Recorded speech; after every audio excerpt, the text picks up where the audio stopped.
আমার বয়স যে সময় 4 থেকে 5 বছর বয়স, সেই সময় আমার বাবা আমার আমার একটা বড় ভাই আর আমি আর আমার একটা বড় বোনের বিয়ে দেওয়ার পরে আমার বাবা আর একটা বিয়ে করে আমাদের জেলা থেকে অন্য একটা জেলায় যা বাড়ি করে। আচ্ছা, বাড়ি করে আর সেই সময় আমরা খুব ভেঙে পড়ি। আমার মা আসলে আমাদের রোজগার করার মতো কেউ ছিল না আমাদের।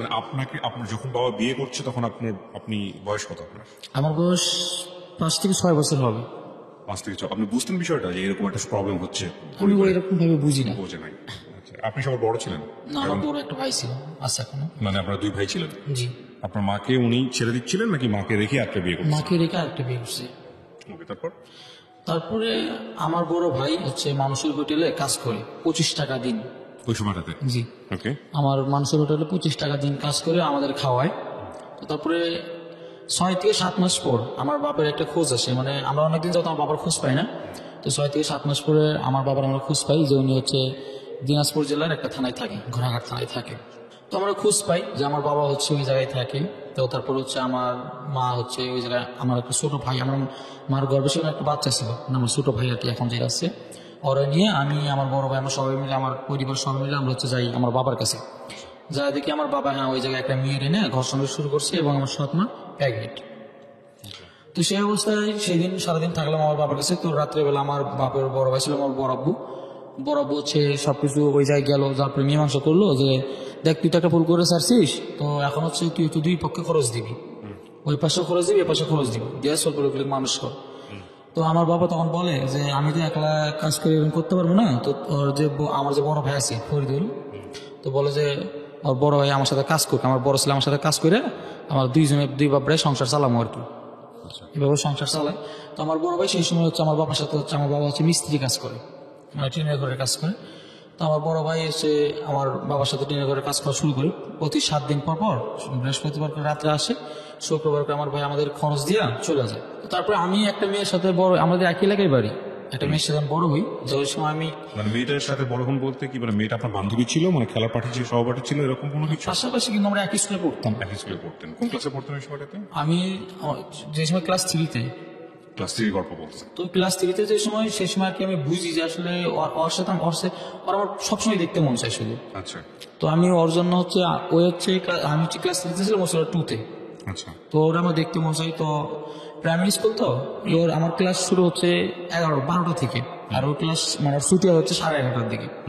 তো এই জন্য আমি হচ্ছে ফাইনাল পরীক্ষা ক্লাস 3-তে ফাইনাল পরীক্ষা দিই না দেওয়াতে ওর ক্লাস 3-তে ওঠে, আমি আবার ক্লাস 3-তেই থাকি।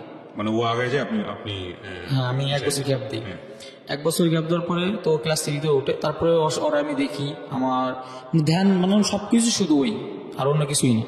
আমার মা আমার বড় ভাই কিন্তু অনেক কষ্ট করে যে আমার বড় লেখাপড়া করানোর জন্য, কিন্তু আসলে আমার ওইভাবে লেখাপড়া হয় না, আমি শুধু ওরে নিয়েই পাগল। তো আমি ক্লাস 1 বছর যাওয়ার পরে আমি যে সময় ক্লাস 4 উঠলাম, ওই ক্লাস 4 উঠলো।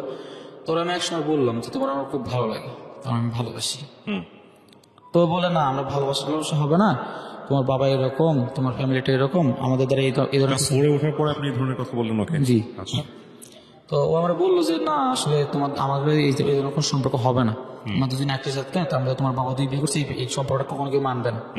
তো তুমি হচ্ছে লেখাপড়া করো, আমরা খুব ভালো বন্ধু হিসেবে থাকবো। তো আমরা বন্ধু হিসেবে থাকি। যে সময় ক্লাস 5-এ আমরা পিএইচডি পরীক্ষা দিই, তারপর আমরা বলে যে না তুমি সত্যি আমার ভালোবাসো, আমি তোমার ভালোবাসি।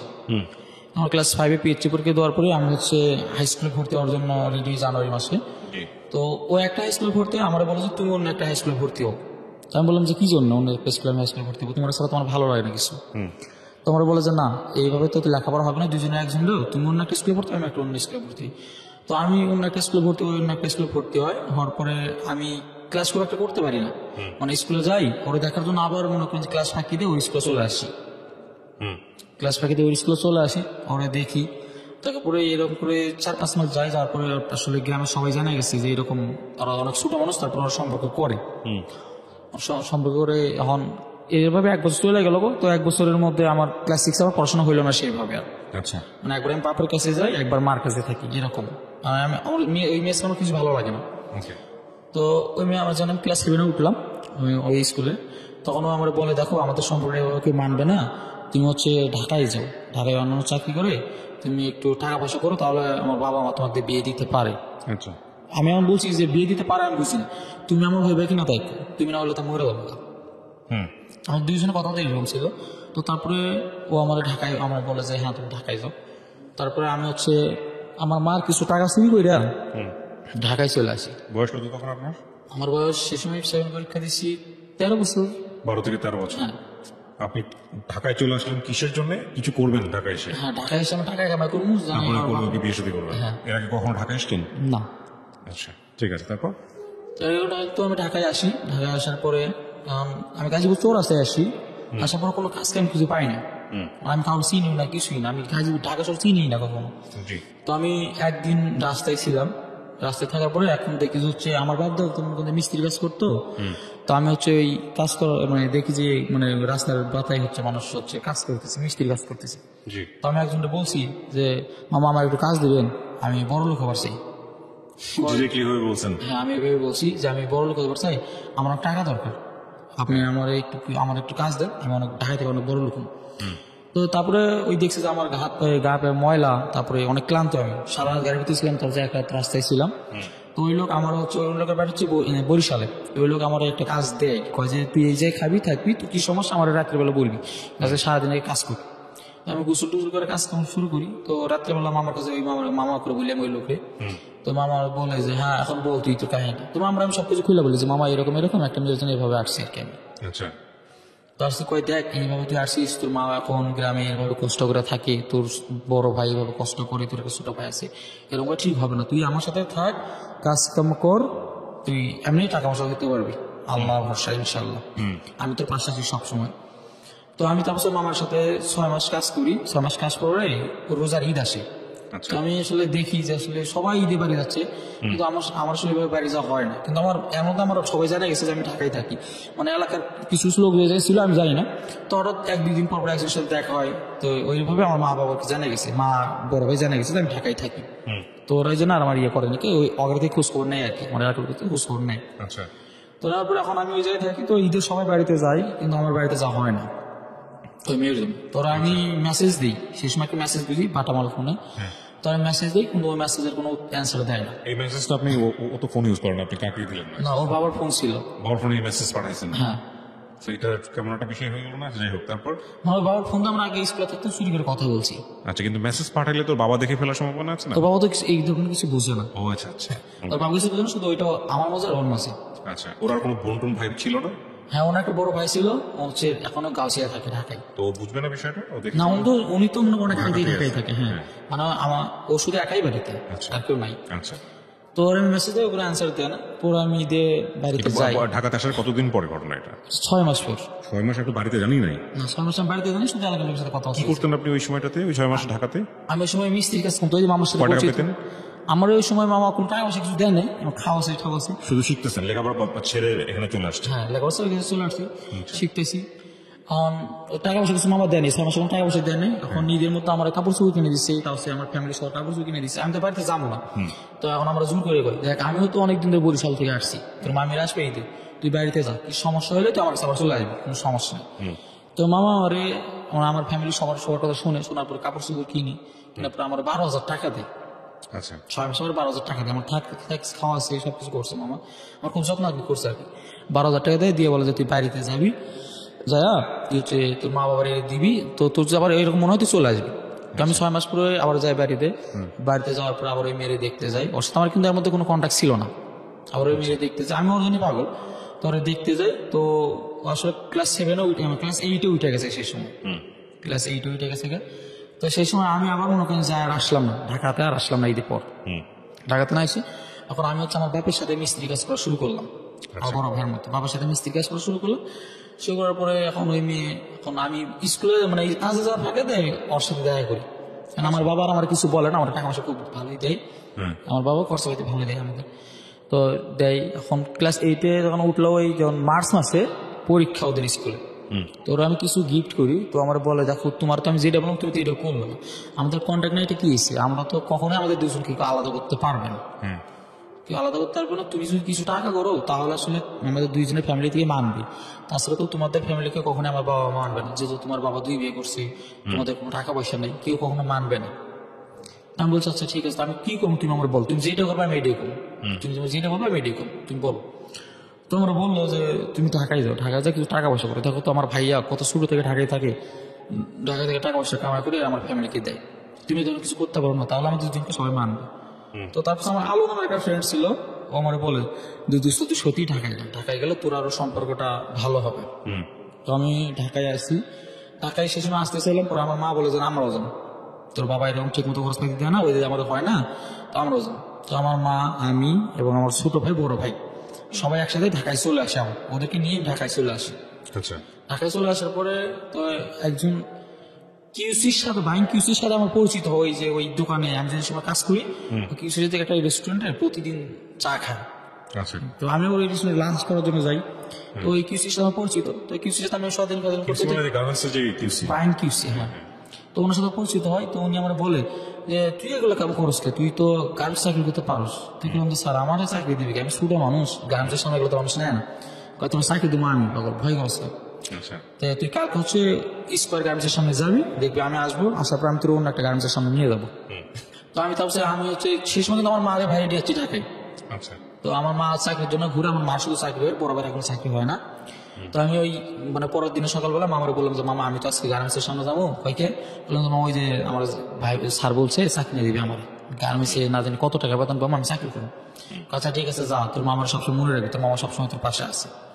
তো তারপর ওই লোক আমারে সকালবেলা আমি যখন দেখা করি আগে, এখন ওই লোক অফিসে হচ্ছে 11টার সময়, আমি 11টার মধ্যে গেটে দাঁড়ায় থাকি, 11টার মধ্যে গেটে দাঁড়ায় থাকি। ওই লোক আমার 11 বাজে ডাকে নিয়ে আসে, দেখে গেটে যে আমি দাঁড়ায় আছি, উনি গাড়ি থেকে নামে, গাড়ি থেকে নামার পর দাঁড়ায় আছে, দাঁড়ায় আছে। 2 নম্বর পরে গার্মেন্টসের মধ্যে না যে একটা চাকরি দেয়, 3033 টাকা বেতন ধরে আমার চাকরি দেয়। তো ওনার কাছে থাকি আমি 1 বছরের মতো। 1 বছরের মতো উনি আমার বেতন করে দিল 7,800 টাকা। 7,800 টাকা করতে, এর মধ্যে ওই মেয়ের সাথে আমার মেসেজ আবার কথা শুরু হলো। কথা শুনে যখন আবার ওই রোজারি আমার এখন একদিন বলে যে দেখো আমার বিয়ে ঠিক আছে, কিন্তু আমার বিয়ে ঠিক আছে আমি বুঝলাম না, ও জিএসটির পরে বিয়ে ঠিক আছে, পরীক্ষার রেজাল্ট দিলে বিয়ে দিয়ে দেবে, এটাও বলেছে। হ্যাঁ, তো বলছে। তো তারপরে আমি কইছি যে এই যে আমি কি করবো, তুমি আমার যেটা করবে আমি এটাই করবো, তুমি আমার যেটা করতেছো আমি এটাই করতেছি, তারপরে যদি তুমি এরকম করো তাহলে তো আমার জীবন নষ্ট হয়ে যাবে।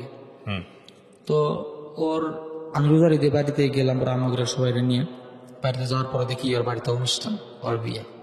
তো আমি খুব একটা বাড়িতে থাকি না, তো সেই সময় আমাদের বাড়ির আশেপাশে কিছু ছেলেবেলা থাকে যারা হচ্ছে ঘুমের ট্যাবলেট খায়, তো ওই ঘুমের ট্যাবলেট গুলো আছে, তো আমার এলাকার পাশে হচ্ছে ছেলেগুলো ওগুলো খায়, নেশা করে, আর আমি সব বুঝি না। তো আমি আসলে ওর বিষয়ে আমার খুব খারাপ লাগছে, মানে আমার কেমন জানি লাগতেছে, আমি যেন মরে যাবো এরকম আমার পরিস্থিতি। তো আমি হচ্ছে একজনকে বলি যে ভাই আমার কিছু কর, আমার মায়েরা ফেলা তুই, তাছাড়া তো আমি বাঁচব না। পরে ওই আমার কিছু ঘুমের ট্যাবলেট দেয়, তো আমি ঘুমের ট্যাবলেট খাই। এখন খাওয়ার পরে দেখি যে মানে ঈদের দিন, আমি ঈদের আগের দিন রাতের বেলা খাইছি, তো দেখি যাচ্ছে ঈদের পরের দিন সকালবেলা আমি ঘুম থেকে উঠছি, আমার বাড়িতে সবাই কান্দাকাটি তর্ক করেন, ওইভাবে করেনি, কান্দাকাটি। তো ঈদের একদিন পরে আমি ওইভাবে উঠলাম, দেখি আমার শরীরে স্যালাইন, তারপর আমার অন্য জায়গায় মানে স্যালাইন আছে, গোপনীয় জায়গায় স্যালাইন আছে। তো দেখ ওর এখন গায়ে হলুদ ছিল, আর বিয়ের পর দিন গায়ে হলুদ। আচ্ছা, তো ওর গায়ে হলুদ আমি সহ্য করতে পারবো না। তো আমার একটা ফ্রেন্ড আছে, ও আমার যাবে না, ফ্রেন্ড আছে, ও আমার বলো চল ঢাকায় যাই।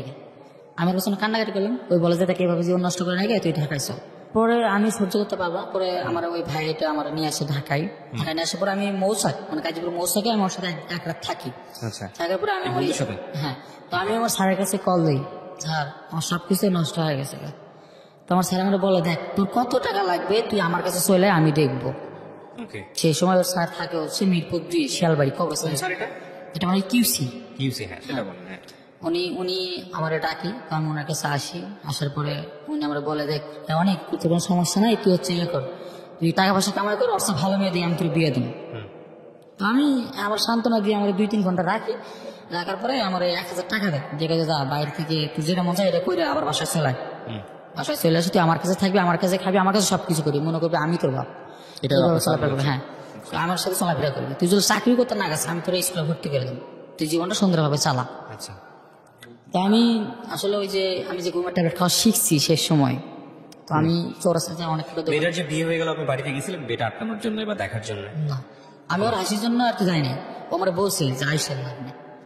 আচ্ছা, ওকে। তো মেয়েটার নাম কি ছিল? পাখি। ওকে। তারপর তো আমি আসি, তো আসলে আমি চৌরাস্তা যাই, আমি ঘুমের ট্যাবলেট খুঁজি, তো পাই না, 2-3টা ফার্মেসি খোঁজার পরে রেগুলার খেতেন প্রতি রাতে? হ্যাঁ, ওর মানে যেদিন থেকে ওটা শুরু হয়েছে ঈদের দিন একদিন আগে না খেলে ঘুমতো না? না না খেলে আমি ঠিক থাকতে পারতাম না। হুম।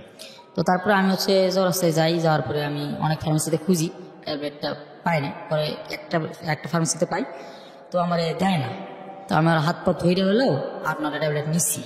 আচ্ছা নেওয়ার পর আমি 2-3টা ট্যাবলেট নিয়ে গুঁড়া করে ওই স্যারের বাসায় এসে খাইছি। খাওয়া দাওয়ার পরে দেখছে এটা? হ্যাঁ, না স্যার দেখেও তো খেতে দিতে না কখনো না, স্যার আমাকে খুব ভালোবাসতো। তো আমি খাইলাম, খাওয়ার পরে হচ্ছে আমি আর কিছু বলতে পারি না। এর মধ্যে ওর গায়ে আমার বিয়ে হয়ে গেছে, কিছু বলতে পারি না। এখন আমি দেখি হঠাৎ যে আমি হচ্ছে একটা মেডিকেলে, ঘুম থেকে উঠে? হ্যাঁ আমি দেখি একটা মেডিকেল, আমার ডানাতে একটা স্যালাইন আছে, আমার পিছাবের দাঁতে একটা স্যালাইন আছে। আচ্ছা আচ্ছা, তার মানে আপনি কি সুইসাইডাল স্টেজে চলে গেছিলেন কয়েকটা ট্যাবলেট খাওয়ার পরে? কত মিলিগ্রামের ছিল এগুলো এক একটা? ওইটা 10 টাকা করেছিল। তো ওইটা হচ্ছে আমি কয়েকটা মিষ্টি খাই, পরে আমি দেখি হঠাৎ আমি মেডিকেল।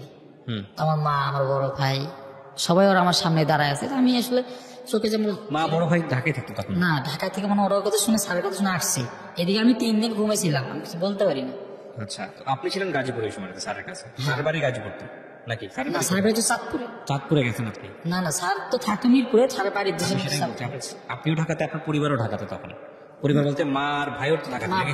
আমরা তো সবাই তো ঢাকা মানে ঈদ করার জন্য বাড়িতে গেছিলাম। হ্যাঁ। তো আমি আগে চলে আসছি, ওর বিয়ে থেকে আমি আগে চলে আসছি। পরে আমি যখন হচ্ছে যেদিন ট্যাবলেটটা খাইছি, স্যার দেখছে যে আমি উঠি নাই ঘুম থেকে, তো টাকাটাই করছি। পরে বুঝছে, পরে মেডিকেলে নিয়ে জানার পরে আমার মারে ফোন দিছে, পরে বাড়ি থেকে ওরা সবাই আসছে। ওরা বাড়িতে ছিল মানে গাইবান্ধাতে ছিল? হ্যাঁ, গাইবান্ধা। গাইবান্ধা থেকে আসছে? গাইবান্ধা থেকে আসছে। তো গাইবান্ধা থেকে আসছে, তো সেই সময় আমি কিছু বলতে পারি না। এখন স্যার দেখি মানে কপালে হাত দিয়ে আছে, মানে আমার চোখ মেলার সাথে আমার ঠাস করে দিল। আপনার মার নাম্বার পেল কিভাবে আপনার স্যার? আপনার মায়ের নাম্বার বা এই নাম্বারগুলো দিয়ে রাখছিলেন আগে থেকে? না, ওই তো মনে করেন যে আমি যে মা বাইরে নিয়ে আসলাম, হ্যাঁ। সেই সময় তো স্যার আমার বাড়িতে মানে বাসায় বাজার টাজার করে দিত। আমার খুব ভালোবাসতো স্যার। ও আচ্ছা আচ্ছা স্যার আমার অনেক ভালোবাসতো। ঠিক আছে, তারপর মারছেন? তারপর? তারপর স্যার আমার একটা থাপ্পড় দিল কষায়, দেয়া কয় হারাম যা, তোর আমি বলছি যে আমি তোর বাপের মতো, তুই জীবনে যা যাবে আমি তাই দেব, তো কি সমস্যা আমার বল, তুই এই ধরনের কাজ করতে চাস? জানতো যে আপনি একটা মেয়ের সাথে এরকম একটা সম্পর্ক? হ্যাঁ, এটা তো সবাই জানতো। আমি পুরো অফিসের ভিতরে আমার এই যে হাত কাটা, আমার শরীর কাটা, এগুলো শুধু এই মেয়েটার জন্যই। আমি আমার প্রত্যেকটা গেঞ্জিতে শুধু ওর নামই লিখে রাখতাম। আচ্ছা। আমার মানে প্রত্যেকটা দিন আমি ওর নাম লিখতাম। হুম। তো আমার অফিসে সবাই জানতো, প্রায় অফিসে 4000 মানুষ, সবাই জানতো যে একটা ছেলে আছে, ছেলেটা গ্রামের একটা মেয়েটা ভালোবাসে, এরকম সবাই জানতো, কম বেশি সবাই জানতো আর কি। তো তারপরে স্যার আমার এরকম করলো, পরে বিয়ে হওয়া যায়। তো কন্টিনিউ আমার সাথে কথা বলে, কিন্তু আসলে আমি সেই সময় ঠিক থাকতে পারি না, ওই ট্যাবলেট না খেলে আমার হয় না। আচ্ছা। ওর কথা মনে হলে আমি ট্যাবলেট খাই, আর আমি ব্লেড দিয়ে হাত কাটাকাটি করি। এটা আমার এক ধরনের নেশা সেই সময়, হাত কাটাকাটি করি। এখন ওর সাথে যে সময় আমার একদিন ওর জামাইয়ের ফোন দিয়ে আমার কল দিছে, বলতে বলে কেমন আছো তুমি? ভালো আছি। এইভাবে কথাবার্তা আবার শুরু হয়, কন্টিনিউ কথাবার্তা শুরু হয়। তো বলে যে দেখো আমার সাথে বিয়ে হয়েছে ঠিক আছে, কিন্তু ওর সাথে আমার কোনো কিছু হয় নাই। ওর সাথে আমি ওরা একদিন বুকেও জড়াই নেই, আমার নেয় না। বিয়ে করার কয়দিন পরে ফোন দেয় উনি? উনি 4 থেকে 5 দিন। 4 দিন থেকে 5 দিনের পরে পাখি আপনাকে ফোন দিচ্ছে? হ্যাঁ, পাখি আমাকে ফোন দেয়। ওকে। ফোন দেওয়ার পরে এখন ও আমারে এভাবে কন্টিনিউ ভাবে কথা চলতেছে। তো 2-2.5 মাস পর ও আমার বলে যে আমি ওর বাড়িতে যাবো না। বললাম কি জন্য? আমি তোমার ছাড়া বাঁচবো না, আমার ছাড়া আমি বাঁচবো না, তুমি আমারে ছাড়া কিছু করো না। দেখলাম যখন আমি কি করবো তুমি আমার বলো। তো কইতেছে যে না তোমার কিছু করার, তুমি টাকা পয়সা ঠিক মতো কামাই করো, আমাদের গ্যাঞ্জাম লাগছে, আমি বাবার বাড়িতে আসি, আমি ওর ভাত খাবো না, যত কিছু করে আমি খাবো না, তারপরে আমি মরে যাবো কিন্তু খাবো না। আচ্ছা ঠিক আছে। তো আমি সেই সময় ওই ঘুমের ট্যাবলেটটা মানে কিছু কম করার চেষ্টা করি, মানে ওর সাথে তো রাত জায়গায় কথা বলি, এখন আর খাওয়াটা লাগে না, খুব একটা লাগে না, মানে খাই শুক্রবার করে খাই। তো আমি খাই, এখন এর মধ্যে আমার সাথে কথা হতে হতে প্রায় 8 মাস চলে যায়। এর মধ্যে মানে আমার দাদারে আমার বাবা কোনো সময় দেখে নাই। আমার দাদা হচ্ছে 71 সালে নাকি হারায় গেছিল। আচ্ছা। তো হঠাৎ একটা নিউজ আসে যে আমার দাদা এলাকাতে ফিরে যাচ্ছে। আচ্ছা, ইন্টারেস্টিং। তারপর? তো আমার দাদা ফিরে আসছে, তো আমার বাবা আমাকে ফোন দিয়ে বলে যে বাবা তো দাদা তো আমি কখনো দেখিনি, তোমার দাদা হঠাৎ করে ফিরে আসছে, তোমার দাদা এতদিন হচ্ছে তুরস্ক নাকি ওই জায়গায় ছিল, ওই দেশে ছিল, জেলখানায় ছিল। আমি বলছি আচ্ছা তাহলে এখন আপনি কি করবেন? তোমরা দেখতে আসুন। তো দেখতে আসুন, এর মধ্যে আমার ওই পাখি আমার বলে যে দেখো তুমি হচ্ছে একটা বিয়ে করো। বলে আমি বিয়ে করবো কি জানো, আমি তো তোমার সাথে বাঁচবো না, তুমি তোমার সব কিছু কেন, তুমি একটা বিয়ে করো, তুমি যদি বিয়ে না করো তাহলে তোমার ফ্যামিলি থেকে বলবে যে তুই পাখিরে বিয়ে করছিস, পাখির একটা বিয়ে হয়েছিল, হ্যান তেন এগুলো কথাবার্তা বলে তুমি একটা বিয়ে করো। এর মধ্যে মানে গ্রামে আমার একটা ফ্রেন্ড ছিল, ও সবকিছু জানতো যে আমি আসার জন্য এই ট্যাবলেট খাই, এত হাত কাটাকাটি করি, সবকিছু জানতো। তো আমার সবসময় বস্তু দিত যে দোস্ত এডিয়ে কর। পরে আমি সাথে সবকিছু শেয়ার করলাম যে দোস্ত দেখ তো আমার কয় যে একটা বিয়ে করবো। কাজে কি করবি, দেখ গার্মেন্টসে তো অনেক মানুষই বিয়ে করে, একটা বিয়ে করে সমস্যা কি। বললাম দেখ আমি ওরাই খুব ভালোবাসি, আমি অন্য কোনো বিয়ে করবো কিভাবে, তাই তখন কি করবো পারছিস। বললাম যে ওর কথা তুমি ভালো পারবো না। তো করছে দেখ ওর সাথে আর কথা বল, ওর সাথে আমি 5-6 দিন কথা বলার পরে না ওর কথা একটাই না একটা বিয়ে করার লাগে, তাছাড়া ও কিছু করবে না কখনো, কোনোভাবে রাজি না। কোনোভাবে রাজি না। তো ওর কথা মানে ওর কথা হচ্ছে আমারও একটা আঁচল লেগেছে, তোমার একটা আঁচল লাগতে হবে, তাহলে ব্যালেন্স হয়ে যাবে। হ্যাঁ। ইন্টারেস্টিং। ওকে। তো তারপরে আমি হচ্ছে দেখ ও তো হচ্ছে মানে এরকম পালামি করতেছে, তো ঠিক আছে তুই আমি তোর বিয়ে করবো, তারপরে ভালো থাকে তো থাক, আমি তোর বিয়ে করবো, কোনো সমস্যা নেই। বলার পরে আমি আরে বিয়ে করি, মানে বিয়ে হবে না, আমার মা তো রাজি হয় না কখনই। ওরা ওই স্যার যে স্যার আমার আদর করতো ওই স্যার বুঝাইলো না, বোঝানোর পরে তার সাথে কোনোভাবে আমার বিয়ে দিল। আচ্ছা। মানে শুধু মানে মুন্সিটাকে আর কি কবুল বলা যায়, রেস্টুরেন্ট কিছুই না, শুধু কবুল বলে বিয়ে করাইলো। এখন আমি তো সীমারে নিয়ে বেশ ভালোই আসছি এখন আমার মনে হয় যে না তো কিছু করার পরে তো কিছু জানার পরে আমার কাছে আমার এনে ভালোই আছে। সাথে আমার 4-5 মাস সংসার হয়ে গেছে। তো ওই যে সেই সময় পাখি বলে যে এখন তোমরা ছেড়ে দেবে, ওটা ছাড় মুখে কয় এখন আমরা 2জন বিয়ে করবো না, আমাকে তখন ডিভোর্স হয়ে যাবে, এখন ওগুলোর কথা তো সবকিছু হয়েছে, এখন তখন আমি বিয়ে করবো। আমি আমার সবকিছু বলি দোস্ত দেখ তোর এরকম করতে কয়, কিন্তু আমি তো তোরও ভালোবাসা ফেলেছি, এখন আমি কি করবো কয় তোর যেটা ভালো হয় এটাই কর, তোর যেটা ভালো হয় এটাই কর। তো তারপরে আমি ওরে কোনোভাবে বুঝাই পারি না, আমি পাখির আসলে কোনোভাবে বুঝাইতে পারি না। তো তারপরে সবকিছু খুলে বলি, বলার পর মা এখন বলে দেখ তোর যেটা ভালো হয় তুই জীবনে এটাই করবি, আমি তোর যে আমার ভালোবাসিস কিনা জানি না, কিন্তু তুই আমার সবকিছু ছিলি, আসিস থাকবি সবসময়, তুই আমার সবসময় হেল্প পাবি। হ্যাঁ। এখন তোমার বাবা মা আসলে খুব গরিব ছিল।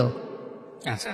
হেল্প করেছে। পরে আমি বাড়িতে যাই, ওই বিয়ের অনেকদিন পর বাড়িতে যাই, ওদের বাড়িতে ফার্স্ট টাইম গেছি বড়াপার সাথে বাড়িতে গেছি। যাওয়ার পরে দেখলাম যে ওরা আসলে অন্যরকম, মন মাসটি খুব ভালো। আমি মারও সেই সময় মানে মন থেকে আমার জানি লাগে ওরা, আমার খুব আপন আপন লাগে, আপন আপন লাগে। তো তারপরে আমরা নিয়ে আসলাম। তো মানে ওই পাখি আসলে কোনোভাবে মানতে চায় না এই ধরনের কথাবার্তা, আমার কথা না আমি তোমার সাথে বাঁচবো, ওই হাত কাটাকাটি করে হাত পোড়াপুরি করে এগুলো করে। সে সময় কি অ্যান্ড্রয়েড ফোনগুলো প্রথম নামছে, তো ওই মানে আমার একটা চাচি শাশুড়ি ফোন ছিল, ওই ফোনগুলোতে আমাকে ফটো দেয় যে এরম এরম করছে। তো তারপরে আমি হচ্ছে টাঙ্গাইলে ঘোরার জন্য তুই আসি 1 মাস পর, সেই সময় সাথে 9 মাস হয় নাই সংসার, কিন্তু 9 মাসের একটু আগে। আর আমি তুই আসি টাঙ্গাইলে তুই আসার পরে আমি বাড়িতে যাই ঘোরার জন্য, বিজয় দিবস 16 তারিখে, 14 ডিসেম্বর ঘুরতে যাই। ঘুরতে যাই পাখির আমি বলি যে এখন তুমি কি করবা বল, আমি তোমার রেখে আসছি। আমরা সেই সময় আসলে আমার কাছে কোনো টাকা পয়সা কিছু ছিল না, আমি সেই সময় আসলে পাড়া নিয়ে এবার পালাম, মানে পাখির পালালেন, তখন আপনি আমার সাথে সংসার করতেছেন। তো পালানোর দরকার কি ছিল? পালানোর দরকার ছিল মানে হচ্ছে মানে বাড়িতে চলে গেল, তারপরে বাবা মা মানে ওটা কেমন জানি মানতে চায় না খুব একটা। কাকে মানতে চায় না? আপনাকে মানতে চায় না নাকি ডিভোর্স মানতে চায় না? না আমাকে মানতে চাচ্ছে না, মানে বাবা মা বলে যে এত দূরে এটা ভুল করছে। তো সেটা তো ঠিকই আছে, আপনার জায়গা থেকে সমস্যাটা কোথায়? আপনি ডিভোর্স দিয়ে দেন তখন। হ্যাঁ ডিভোর্স দিয়ে দেবো না, কিন্তু এটা করে না, আমি এটা করি না, 2 জন একজন করি না। একজন আবার এটা সাপোর্টও করতেছেন না? না আচ্ছা। সাপোর্ট করতেছে এর মাঝখানে আবার পাখির নিয়ে পালাইও গেলেন না। এর মাস এর একটা ঘটনা ঘটে গেছে, সেটা হচ্ছে কি আমার প্রেগনেন্ট ছিল, আমি সেই সময় বুঝি না প্রেগনেন্ট ছিল, বাচ্চাটা আর কি মানে ওই নষ্ট করা ওই ভাবে যায় বাচ্চাটা বাড়িতে নষ্ট করছে, এটা আমার মা জানছে। জানার পরে হচ্ছে বড় আপার সাথে গল্প করছে যে আসলে ও তো আসলে এরকম তার বাচ্চাটা আমি নষ্ট করে দিই, কিন্তু অথচ কিন্তু আমি তখন আপন ভাবি, মানে তখন আপন ভাবি, তখন আমি পাখির সাথে কথা বলি তোমার কাছেই আছে। তারপরে আমার না বইলাই মানে আমার না বইলাই ওই বড় আপার সাথে কথা বইলা মানে হিমান না কি জানি বলে ওইটা করে ফেলে হচ্ছে করতো কি মানে আমি যে টাকা পয়সাগুলো কামাই করতাম সেই সময় সাথে আমার ভালো বেতন দিত, 14,500 টাকার মতো। আচ্ছা। আমি সব টাকা ওর কাছে দিতাম। ও হচ্ছে মানে শুধু খাওয়া বাটা সবকিছু দিয়ে মানে পাশের একটা আমার স্বপ্ন ছিল যে ওই টাঙ্গাইলে বাড়ি করবে। আমার টাকা পয়সা সবকিছু এই মানে শ্বশুর বাড়িতে পাঠাচ্ছিল ওই। আচ্ছা। তো আমার মা কিছু বলেছিলাম যে ছেলে ভালোবাসে এরকম, তারপরেও ভালো থাক, তারপরে পাখিরে বলে ভালো থাক, পাখিরে বলবো। তো আমরা কখনো জানতাম না যে চলে এরকম করবে। বাচ্চারা নষ্ট করার পরে ও হচ্ছে মানে আপার সাথে যে সময় বাচ্চারা নষ্ট করছে, বাচ্চা নষ্ট করার পরে আপার সাথে যে ফোনে কথা বলছে, ওই আমার ছোট ভাইরা আছে যে পিচ্ছি, ও একটি রেকর্ডটা পাইছে। রেকর্ডটা পাওয়ার পরে আমার আম্মুরে দিয়েছি। আমি তো বুঝি না, পরে আম্মু তখন সবকিছু শুনছি, শোনার পরে নাকি ওই রেকর্ডটা নাকি বলছে যে আমরা হচ্ছে টাঙ্গাইলে বাড়ি করবো, ওর টাকার সাথে এটি আছে, ওকে আমি যেরকম ওই সেরে শুনবি। পাখি মাখি এখন সবকিছু ভুলে গেছে, আমিও যেরকম ওই সেরে শুনবি, আমরা টাঙ্গাইলে বাড়ি করবো। এটা ওর বড় আপাকে? হ্যাঁ। আচ্ছা। তো বলছে এই আমার রেকর্ডটা শুনছে আমার ভাই। শোনার পর আমি বলি যে দেখ তুই তো আমার খুব ভালো বন্ধু, তোর আমি খুব আপন ভাবি, এখন তুই আমার অন্তত ঠকাস না, তুই আমার আমি কি করবো, তুই কর, তুই তো জানিস জানিস আমার বিয়ে করছিস, তো তুই আমি কি করবো। এখন ওই বলে যে আমি তাহলে ঘুরতে যাবো। তো আচ্ছা ঠিক আছে ঘুরতে যা, সমস্যা নাই। তো আমি ঘুরতে পাঠাই ওরা, আমি টাঙ্গাইল রাখলাম 14 ডিসেম্বরে, আমি 15 ডিসেম্বরে গেলাম সেই গাইবান্ধায়, 15 ডিসেম্বরে গাইবান্ধায় গেলাম। তারপরে কল দেয়, ও কল রিসিভ করতে চায় না। তো আমার একদিন 16 তারিখে রাত্রিবেলা কল দিচ্ছে, কল দিয়ে করতেছে কিরকম গ্রামে কিরকম সময় কাটতেছে। তাহলে আমার ভালো সময় কাটতেছে, ওতে তোমার কি খবর বলো, কবে আসবে। তো আমি জামুতেই আছি, আর তুমি হচ্ছে ইয়ে করো, আম্মুর কাছে তোমার যে টাকা আছে 50,000 ওটা শুধু আমাকে দাও। বললাম কি আর করছে, যেটা শুধু আমি জমি কিনে যাই, জমি কিনে যাইতে পারি করবো, আমরা হচ্ছে ইয়েতে যাবো না, গাইবান্ধায় যাবো না। তো বললাম দোস্ত দেখ এটা কেমন জানি হয় না, তুই বিয়ে করছিস গাইবান্ধায়, আম্মু তো জানিস কত কষ্ট করছে, এরকম হচ্ছে না, তুই চলে আয় না। ও আমার সাথে শেষ মাসে এক ধরনের ঝগড়াই করছে ফোনে। তা আমি আমার পাখিরে বললাম যে তখন এরকম তোমার জন্যই, তুমি আসলে কিরকম করতেছো আমার সাথে, এই জন্য এরকম হচ্ছে আমার। তো পাখি আমার বলে চলো আমরা দুজন পালাম। আচ্ছা, এই হচ্ছে পালানোর ঘটনা। হ্যাঁ হচ্ছে পালানোর ঘটনা। তারপর তো তারপরে আমি পালাবার চাইলাম, তো সেদিন রাত্রে পালাইতে পারলাম না পারে। আমার ছুটি শেষ, 18 তারিখে আমার ছুটি শেষ, 3 দিন ছুটি দিয়েছিলাম আমার ছুটি শেষ, আমি চলে আসবো এখন। তখন কি হচ্ছে স্যার বিষয়গুলো জানেন না? না উনি তো জানেন, তখন কি ওনার সাথে আপনার সম্পর্ক আছে না? ডিটাচমেন্ট ওনার সাথে আমার সবসময় সম্পর্ক আছে। কিন্তু ওনারা ওইভাবে বলতে পারি নাই যে স্যার বাবা আমার ঠকাচ্ছে কিংবা পাখি এরকম করে বলতেছে, এটা আমি স্যারে বলতে পারতেছি না। মানে আমি সেরকম স্যার একটা ভয় পাইতাম যে স্যার শুনলে আমরা চড়াবে ধরে, এরকম একটা ভয় পাইতাম। তো আমি তারপর হচ্ছে স্যারের কাছে আবার হচ্ছে ঢাকায় চলে আসছি, স্যারের সাথে গল্প করি, স্যার এখন আমি কি করবো কন্ত, টাকা পয়সা তো অর্ধেক হচ্ছে টাঙ্গাইলে পার করছে, আর 50,000 টাকা যে আছে ওইটা শুদ্ধ হচ্ছে সীমা তো চাইছে এই জায়গা চাইতেছে, তখন আমি কি করবো এই জায়গায়, আপনি কোন আপনি যেটা করবেন আমি এটাই করবো, যেহেতু আপনি আমার সবকিছু।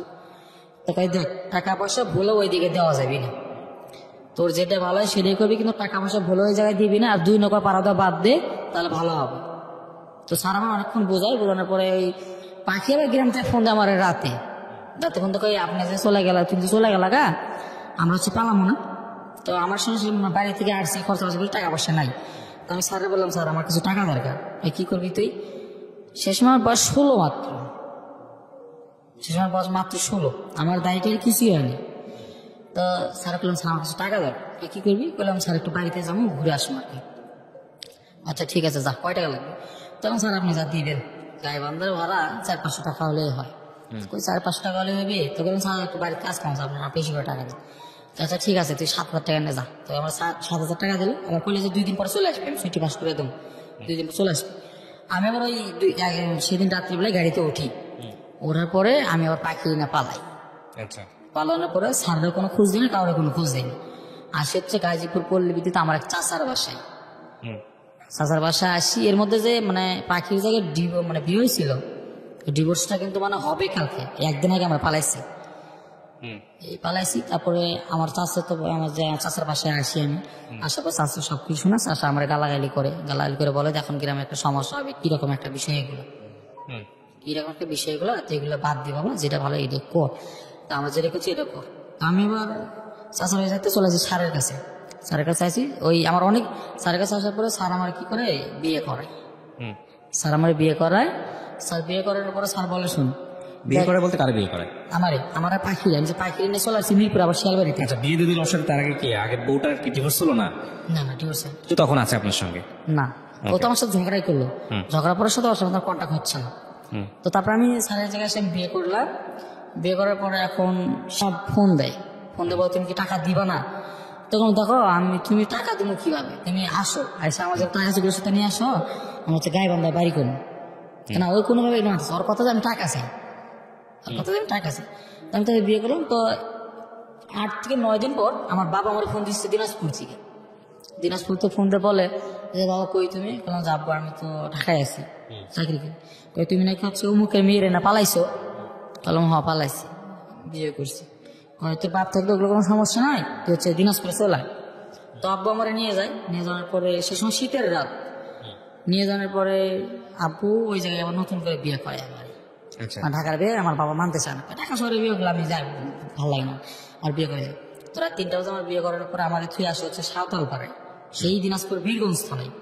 মানে আব্বু আবার হচ্ছে এক সাতালের বাড়িতে থেকে আসে, সাতাল মানুষ বাড়িতে আমি কাকা করে বলি, বাড়িতে রাখে আসার পরে তো আমার 4-5 দিন থাকি। 4-5 দিনের মধ্যে আমার বাবা আবার কি করছে যে আমার গ্রামে মানে গ্রামে যে মাতাব্বর থাকে আর কি, মাতাব্বরদের নিয়ে আমার শ্বশুর শাশুড়ির সাথে গ্যাঞ্জামগুলো মিটাইছে। আচ্ছা, গ্যাঞ্জামগুলো মিটার পরে একদিন 4-5 দিন পরে একদিন আমার হঠাৎ করে বলে যে ও এখন সবকিছু মিটে গেছে, তোমরা এখন বাড়িতে আসো, বাড়িতে এসে ভালো কিছু করে খাও, আচ্ছা, বাড়িতে এসে করে খাও ভালো হবে তাই। তো হ্যাঁ আমি 4-5 দিন পরে আমরা বাড়িতে আসি। সেই সময় আসলে ছোট মানুষ তো কিরকম এরকম মানে মহৎ মাতা আর কি মানতেছে না যে এই বয়সে আমি 2 বিয়ে করলাম কিংবা ওরা 2 বিয়ে করলো, মানতেছে না। তো আমি সেই সময় তখনও জানে না নাকি জেনে গেছে? না, তখন জানে না। আচ্ছা, তখন আপনি পাখিকে কি বলে বিয়ে করলেন যে আমি কিছুদিন পরে আমাকে ডিভোর্স দিয়ে দিব বা এরকম কোনো কথাবার্তা বলে বিয়ে করছেন? না, ওর পাখিকে ডিভোর্স দিলাম কি না দিলাম এটা দেওয়ার কোনো মাথা ব্যথা। কিন্তু এতে আপনার বউ হইতে হবে, এটাই হচ্ছে কথা। আগের হাজবেন্ডকে কি বিয়ে ডিভোর্স দিয়ে আসছে? আপনাকে যে বিয়ে করছে তার হাজবেন্ডকে কি ডিভোর্স দিচ্ছে সে? ওইটা হচ্ছে ঢাকায় এসে ডিভোর্স। তখনও ডিভোর্স দেয় নাই সে? ও আপনাকে তাকে ডিভোর্স না দিয়ে আপনাকে বিয়ে করছে? না, তাকে ডিভোর্স মানে ঢাকায় আমার পালে আসার পরে ডিভোর্স দিয়েছে, দেওয়ার পরে আমরা বিয়ে করছি। মানে আপনি বিয়ে করার আগেই মেয়েটাকে ডিভোর্স দিছে? মানে পাখি কি বিয়ে করার আগে দিছে না বিয়ে করার পরে দিছে? বিয়ে করার আগেই দিছে। আগে দিছে। ওকে, তারপর? তো তারপর আমি আসলে বাড়িতে থাকে তো এইভাবে হয় না। তো তারপরে পাখি হচ্ছে মা হচ্ছে বাবা টাঙ্গাইলতে ফোন দেয়, তোমার কথা আমি টাকা চাই। তো 2-2.5 মাস এদিকে আমার পাখির সাথে সংসার হয়ে গেছে। তো আমি এখন একদিন হঠাৎ করে ফোন দিচ্ছি, তা আমি কই শোনো তুমি যে টাকা পাবো না পাখি, তুমি যে টাকা চাই শুধু, আমি তো আসলে টাকাগুলো সবকিছু একজনকে দিয়ে দিচ্ছি। কারে তুমি জানো না আমি একজনকে ভালোবাসি, আমি তোর বিয়ে করছি। তখন আমার অনেক গালাগালি করার পর যে তুমি এটাই করলাম তো আমার টাকা দিলাম নাকি। মানে ও যে শুধু টাকার জন্য বিয়ে করছে হয়তো এটা আমি জানতাম না, কিন্তু ও আমার খুব ভালো বন্ধু ছিল একসময়, ও আমার সবকিছু জানি আমার বিয়ে করছে। তো এইভাবেই সাথে আমার কথাবার্তা হওয়ার পরে আমি আবার ঢাকাতে চলে আসি স্যারের কাছে। চলে আসি, আসার পরে আমি আবার হচ্ছে গাজীপুরে একটা অফিসে গার্মেন্টসে চাকরি নেই, স্যারই আমার চাকরিটা নিয়ে দেয়। তো সে সময় একটা চাকরি করার তো হয় না, স্যারও তো এইভাবে বলতে পারি না যে স্যার আমার এরকম এরকম সমস্যা, আমি বিয়ে করছি, স্যার ওইভাবে বলতে পারি না স্যার। তো আমার বউ আসলে সেই সময় 16 বছর বয়সে আমি বিয়ে করছি। তো গার্মেন্টস চাকরি করতে পারে না, গার্মেন্টস চাকরি করতে পারে না। পাখি? হ্যাঁ, পাখি গার্মেন্টস চাকরি করতে। তখন কোথায়? তো টাঙ্গাইলে। টাঙ্গাইলে ও জেনে গেছে বিষয়টা? হ্যাঁ, জেনে গেছে বিষয়, আচ্ছা, জেনে গেছে। কিন্তু আমার ওই যে আমার টাকা পয়সা গুলো সব নিয়ে গেছে, ওগুলো আমার ফেরত দেয় নাই, কিন্তু আর ফেরত দেয় না, আর টাকা পয়সা চায় আমার থেকে। তো এখন তারপর আমি পাখিরে নিয়ে এরকম অবস্থা, আম্মুর সাথে শুধু মানে কিরকম জ্ঞানজাম লাগে, মানে চাকরি করতে পারে না, তো আম্মু দিয়ে একটা কথাবার্তা বলে সহ্য করতে পারে না। তো এই বিষয়গুলো নিয়ে আবার মাথা ব্যথা করে, মানে পাখির মাথা ব্যথা করে। তো মাথা ব্যথা করে বমি বমি ভাব হয়। তো আমি কিছু তো ভালো না, তো আমরা জন্ডিস হয়েছি। ও যে প্রেগনেন্ট, ও নিজে বলতে পারবো প্রেগনেন্ট, আমার বয়স তো ভাবে না, শুধু বিয়েই যা হয়েছে বলতে। তো আমি ওর বয়স কত ছিল, আপনার বয়স কত ছিল যখন বিয়েটা করছেন? আমি কিন্তু সমবয়সী। তাকে বিয়ে করার কতদিন পরে পাখিকে বিয়ে করছেন? 9 মাস। 9 মাস। তার মানে 16 বছরের মধ্যে 2টা বিয়ে করে ফেলছেন। 17 বছরের মধ্যে। 17 বছরের মধ্যে, হ্যাঁ। তো তারপরে আসলে আম্মু হচ্ছে যে আলট্রাসাউন্ড বলে ওইটা করছে। আল্ট্রাসাউন্ড? হ্যাঁ, ওইটা করার পরে দেখে যে না, পাখি প্রেগনেন্ট না, ওর জন্ডিস হয়েছে। ডাক্তার ঢাকার গাজীপুরে ডাক্তার জন্ডিস। আমি 6,000 টাকা দিয়ে পাখিরে পাঠাই দিই বাড়িতে, আমার শ্বশুর বাড়িতে। কিন্তু আসলে আমার শ্বশুর শাশুড়ি শুধু সবসময় বলতো যে হচ্ছে তোমরা কিছু করো তাহলে ভালো হবে। তো আসলে আমি কি করবো, আসলে সঞ্চয় ছাড়া তো কোনো কিছু সম্ভব না, সবকিছু করতে গেলে সঞ্চয় লাগে।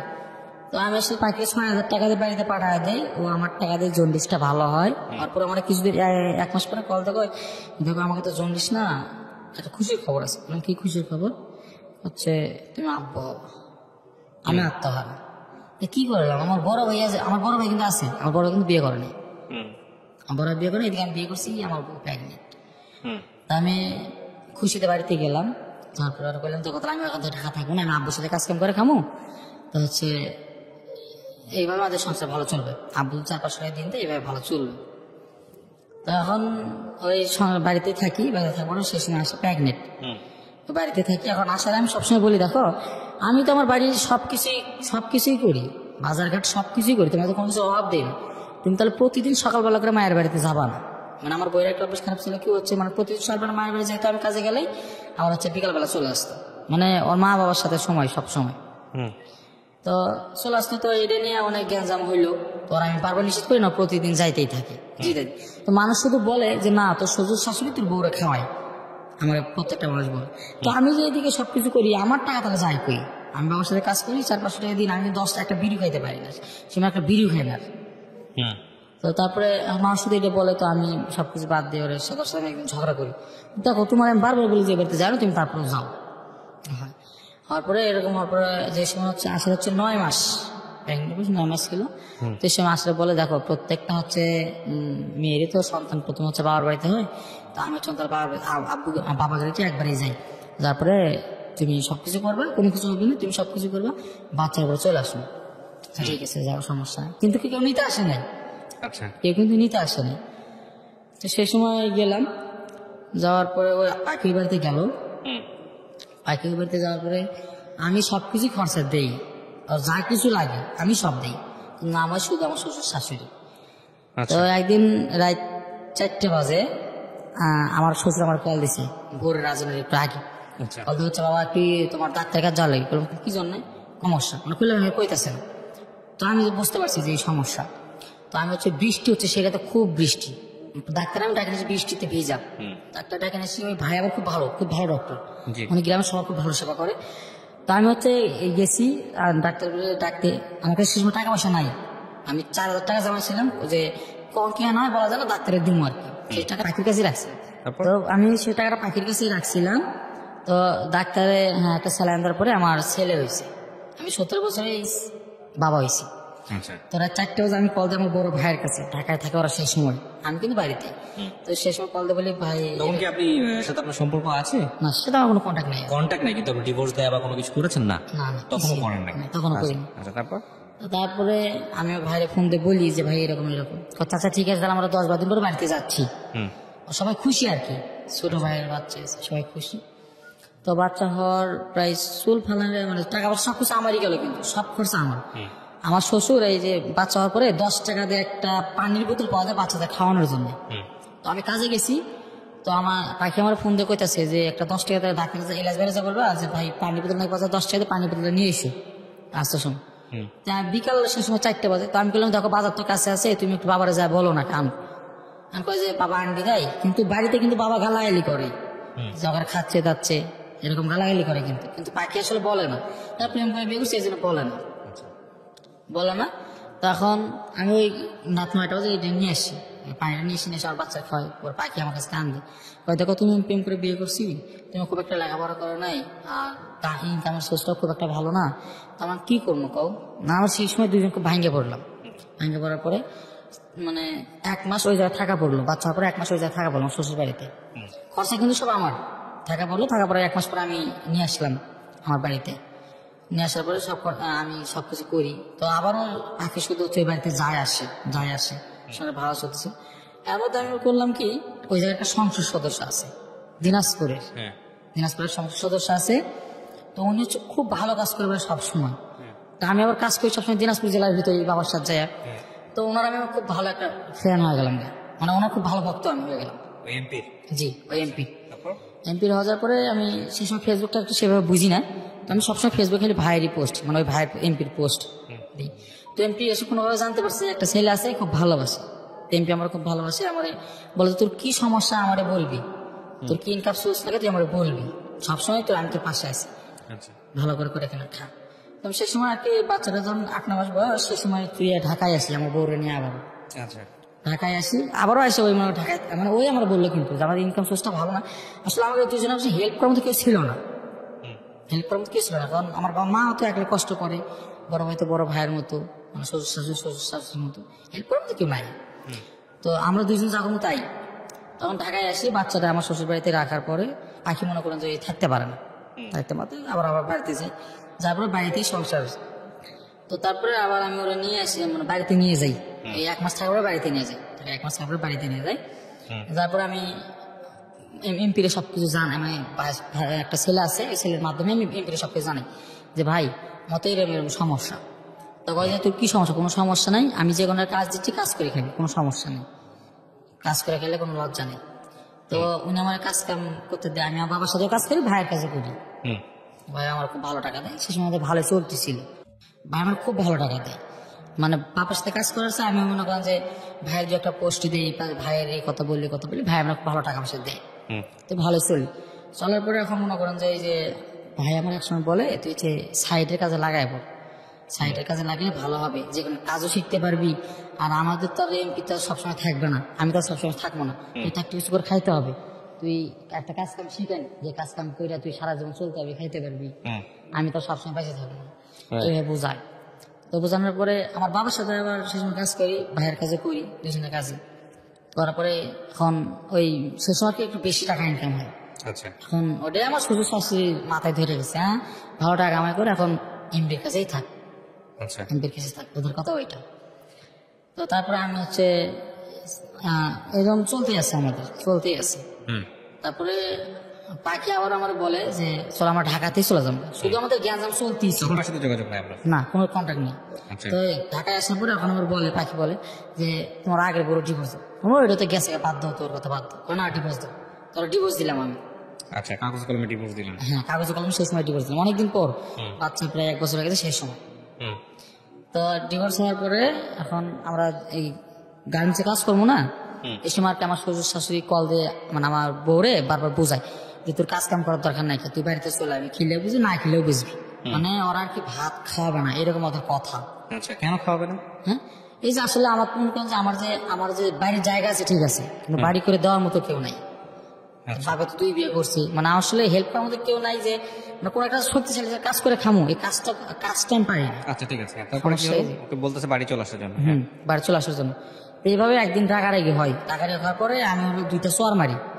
দেখো আমরা যদি ঢাকায় থাকি, যদি গার্মেন্টসও করি, তারপর 2-1 বছর পর আমরা ভালো কিছু করতে পারবো, বাড়িতে ভালো কিছু করে খাইতে পারবো।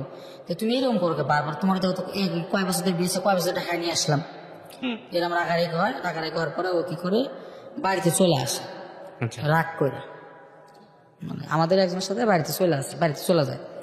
তারপরে সেই সময় আমাদের অনেক গ্যাঞ্জাম হয়। এখন ওই বাড়িতে যাওয়ার সাথে ওর মা কি করে, ওরা আর আমার কাছে আসতে দেয় না, আমার সাথে কোনো কন্ট্যাক্ট করতে দেয় না। কিন্তু ও যে সময় ফোন পায় হাতে, সেই সময় আমার মেসেজ করে যে দেখো এই ধরনের সমস্যা, আব্বা মা বলে তোমার ডিভোর্স দিতে, তোমার নাই, তোমার ডিভোর্স দিতে বলে, তোমার ডিভোর্স দিতে বলে। আমি বললাম তুমি কি করবা করো। বলছে আমি কি করবো, তুমি আমাকে যেটা করো আমি এটা করবো, তুমি আমাকে একবারে এই বাড়িতে নিয়ে যাও, আমি আর কখনো এই ধরনের ভুল করবো না, একবার কি তোমাকে বাড়িতে নিয়ে যাও। তো তারপরে আমি বাড়িতে যাই, বাড়িতে যাওয়ার পরে আমি হচ্ছে মানে বিষ খাইছিলাম। বিষ খাইছেন? হ্যাঁ। ওর আমি আসতে বললি ও আসে না, আর আমি বলছি তুমি একলাই আসো, তোমার বাড়িতে গেলে গ্যাঞ্জাম করবে, তুমি একলাই আসো, নাহলে বলো আমি নিয়ে আসতেছি, তুমি যেটা করে এইটাই। এখন ও মনে করছে আমার বিষের বোতল দেখাইছিল, দেখানোর পরে কি করছে, ওর চাষি ওর থেকে কায়রা নিয়েছে, ওর হচ্ছে আসতে দেয় না, ঘরের দরজা দিয়ে রাখে, এইদিকে আমি মনে করছি একটা বাজার থেকে বিষের বোতল কিনে এসে বিষ খাইলাম। বিষ খাওয়ার পর আমার একটা ফুফাতো ভাই আছে, ও আমার মেডিকেলে নিয়ে যায়, মেডিকেলে নিয়ে যাওয়ার পরে সবকিছু অন্যরকম হয়ে গেছে। তো এই ঢাকা থেকে আমার মা ভাই সবাই গেছে, যাওয়ার পরে আমার অনেক কিছু হয়ে গেল, অনেক গ্যাঞ্জাম আর কি। তারপরে গ্রাম্য শালিক যেটা হয়, গ্রাম্য সালিশ হলো। তো আমার শ্বশুর বলে যে না ডিভোর্স দিয়ে নিবে। আচ্ছা, ডিভোর্স দিয়ে নিবে। তো এখন ও তো মনে করেন ডিভোর্স দিবে না, কিন্তু আমার শ্বশুরের কথা ডিভোর্স দেওয়াই লাগবে।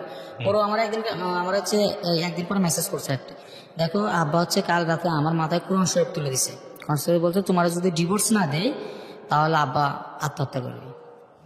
শুন আসলে তোমার বাবার সমস্যাটা কি, কয়ে যে আমাদের ভালো কোনো ইনকাম সোর্স নাই, এই জন্য। আমি বললাম যে এখন তুমি কি করবা, কয়ে যে আব্বা যদি মরে তাহলে আমি কি করবো, কিন্তু আমার মাথায় কোরআন শরীফ তুলে দিচ্ছে, তা আমি কি করবো কও। তো এখন এই জন্য কথা হতো, তো আমি ঢাকায় চলে আসি, রোজায় দেবো ঢাকায় চলে আসি। 1 মাসে 1.5 মাসে বসে থাকি, 1.5 মাস পর কোরবানিতে বাড়িতে যাই। তো গ্রাম সালিশ আবারও হয়, কিন্তু ওরা মেয়েকে আসতে দিবে না, কোনোভাবে মেয়েকে আসতে দিবে না। তো তারপরে মনে করেন যে আমি আমার একটা লোক ছিল বগুড়ার শাহজাহানপুরের, উনি হচ্ছে ঠিকাদার। তো উনি হচ্ছে আমার গল্পটা সবকিছু জানে, মানে ওই যে একজন ওর সাথে গল্প করছে আর কি, ওই আসলে সারাজন শুধু অবহেলায় পাওয়া যাচ্ছে, ওর আসলে খুব ভালো একটা ইনকাম সোর্স নাই থেকে ওই সারাজন শুধু অবহেলায় পাওয়া যাচ্ছে। প্রথম বই এরকম করছে, তারপরে এইটা এরকম। তো ওই ভাই আমার বলছে, ওই ভাই আমার একটা কাজ দিল, সাইডের কাজ। সাইডের কাজ দিল, তখন সাইডের কাজ দেবো, সাইডের কাজে আমি থাকি ওই দিনাজপুরের বিরামপুরে, হাকিমপুরে, তারপরে ঘোড়াঘাটে, 3-4 থানায় থাকি আমি। থেকে কাজ কাম দেখি, তোমার টাকা পয়সা দিই। কিন্তু ওই জায়গায় কথা হচ্ছে কি, না কাজ কাম দেখো টাকা কামাই করে, কিন্তু বউনে থাকা যাবে না, রাত হলে ওই জায়গায় থাকা লাগে। ওই জায়গায় থাকা লাগে, কিন্তু আমি তারা খুব ভালোবাসি, আমার সাথে থাকতে পারি না। এমনি 3-4 মাসে আমার মনে করেন অন্যরকম অবস্থা হয়ে গেছে। এদিকে আমার ছেলেও ওই বাড়িতেই। তো তো তারপরে আমি হচ্ছে আমাদের সবকিছু ঠিকঠাক ছিল। তো আমি 1 মাস পরে আমার চাচা আমার কল দিছে, কল দিচ্ছে বাবা দেখ অনেক কারেন্ট হয়ে গেল, বিশ্ব খালো বউ এঁকে আমার বউ আবার কি করছে মনে করেন যে এই যে হাত এই জায়গায় হচ্ছে লোহাতে পুড়ছে, পুড়ে আমার নাম লিখছে, তো বুকে পুড়ে আমার নাম লিখছে, 2-3 জায়গায় পুড়ছে খালি, মানে ঘর থেকে বেরোতে পারে না। বাচ্চাটা তখন শ্বশুর বাড়িতে, শ্বশুর বাড়িতে ও শুধু এরকম পাগলামি করছে, রাস্তায় দিন এরকম পাগলামি করছে। এখন আমার চাচা আর কি করলো, 1 মাস পরে আমার শাশুড়ি ভালো করে বুঝাইছে, বুঝাই এখন এক শীতের রাতে আমার ফোন দিছে 11টা বাজে, ফোন দিয়ে চাচা আমার সবকিছু করলো, বাবা তুই কালকে রাত্রে কাজ করে চলে আসিস, তো জ্ঞান দ্বারা মিটে দেবো কালকে রাতে। আর তখন হচ্ছে আমার সবাই ঢাকায়, মা বড় ভাই সবাই ঢাকায়। তো আমি সেই সময় হচ্ছে ইয়ের কাছে আসি, দিনাজপুরতে চলে আসলাম রাত্রে বেলা, আসতে 9টা বাজলো। আইসা এখন আমার একটা চাচা শ্বশুর আছে, এখন উনি বর্তমান মেম্বার, উনি আমার গ্রামের পর প্রায় 3-4 জন মিলে আমার জ্ঞান জামনা আর কি মিটালো। তাতে আমি আরো একখান্ত হয়ে গেলাম, আমার বউ আমি একখান্ত হয়ে গেছি। ওই জানার পরে এখন 1 মাস ওই যে কাজ করার পর আমি সবকিছু খুলে আমি বললাম দেখো ওই কাজটা যতই করি হচ্ছে এই ধরনের বউনে থাকা যায় না, বউনে থাকা যায় না, এখন আমি কি করবো বলো। তখনও আমার বলে যে চলো আমরা দুজন ঢাকায় যাবো, এবার ভালো করে কাজ কাম করবো, তুমি ওখানে পাগলামি করবো, আমি ওখানে পাগলামি করবো না। দেখি টাকায় কি হয়েছে, টাকার জন্য মানুষ আমাকে চিনে না, ফ্যামিলির লোকজন এরকম করে, চলো আমরা টাকা কিছু আমরা টাকায় দেখবো, ঢাকায় যাই, তারপর আমরা ঢাকায় আসি, বাচ্চারা ওই বাড়িতে রেখে আমি ঢাকায় আসি। ও তো গ্যাঞ্জাম হওয়ার পর কিন্তু আমি নিয়ে আসলাম ঢাকায় আসি। এখন আছে আমরা ও আবারও মনে হয় চাকরি করতে পারে না, তো 4 মাসে প্রায় 4 মাস আমি ঢাকায় থাকি, এর মধ্যে আমরা কিছু বলি না, 4 মাস আমরা ঢাকায় থাকি, তো চাকরি বাকরি কিছু করতে পারে না।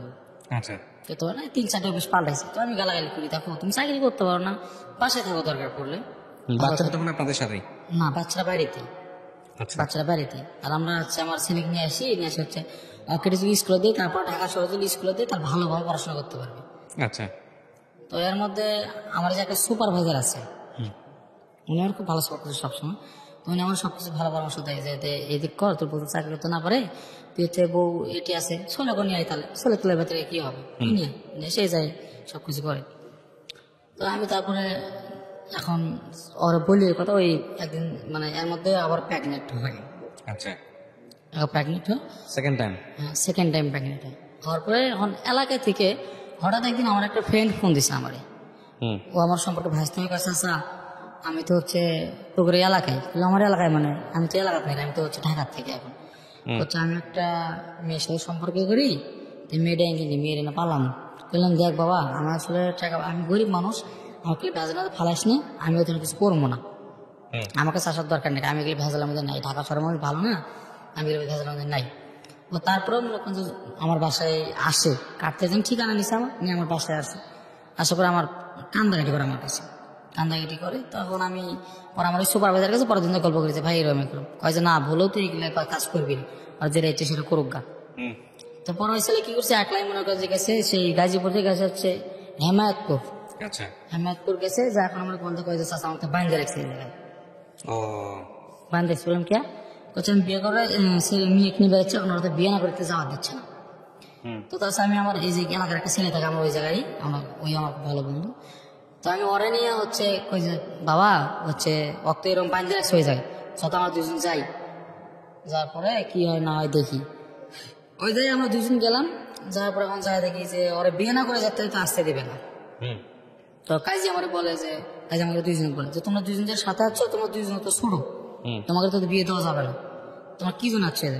বললাম ভাই আসলে পালিয়ে আসছে ওই এই জন্য আছে আর কি, তো কি করবেন করেন, আসলে ভুল হয়ে গেছে মাফ করে দেন।